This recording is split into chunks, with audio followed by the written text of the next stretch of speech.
Don't know about anyone else, but I have a love-hate relationship with red nail polish, mostly because of the application and the removal process. So today I'm going to be sharing some tips and tricks on how to make applying and removing red polish a whole lot easier.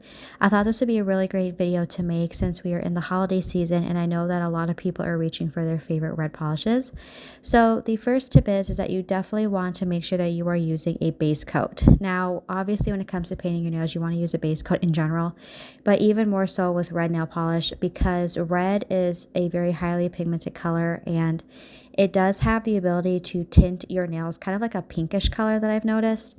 So applying a base coat will not only prevent your nails from getting stained, but it can also help your nail polish last a whole lot longer. So the red I'm going to be using is Essie Lust for Life, and I'm going to have everything linked in the description box below. So I basically wanted to show like the difference between the nail polish brush. So normally I would say when it comes to painting your nails, it doesn't matter what brush size you use as long as it works for you. But I have discovered since I painted my nails red recently that it's actually easier to use a nail polish brush that is wider, and you can always switch out the polish brushes. One of the polish companies that I do that a lot with is Zoya, just because they have the Zoya Z wide brushes. I have no idea where you can get like wider Essie or wider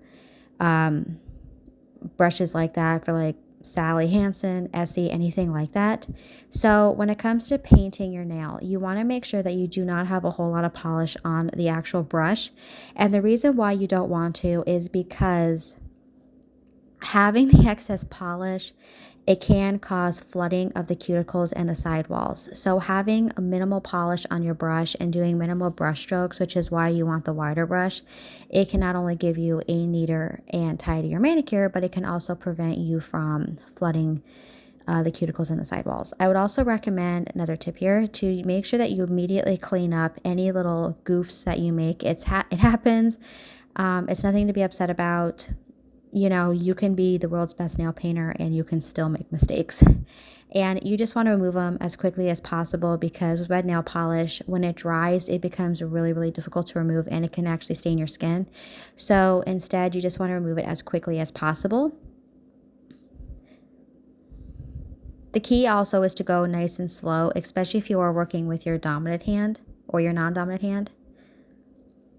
But basically the key is not having a whole lot of polish on the actual brush and making sure that you are working in as few brush strokes as possible. That will help you.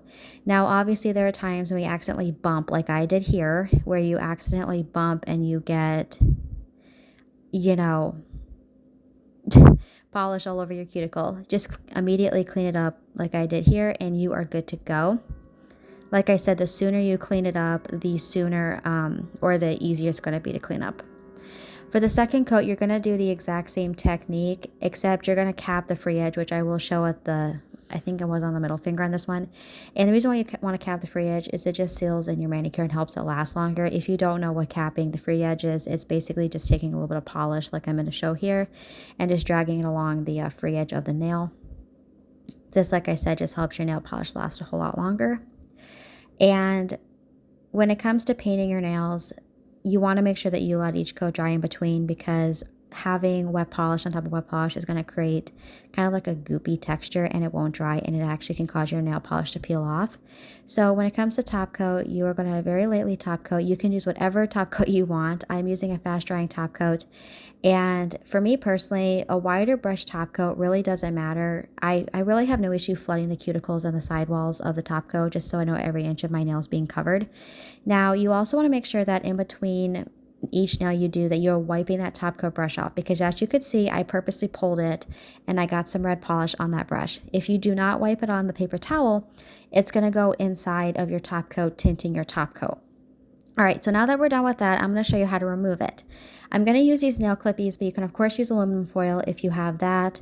And I'm going to take a cotton round and I'm actually going to cut it up into 5 pieces. I usually get about 4 pieces per cotton round. Now, obviously, if you don't have cotton rounds, you could totally use cotton balls, you just want to tear it up into pieces.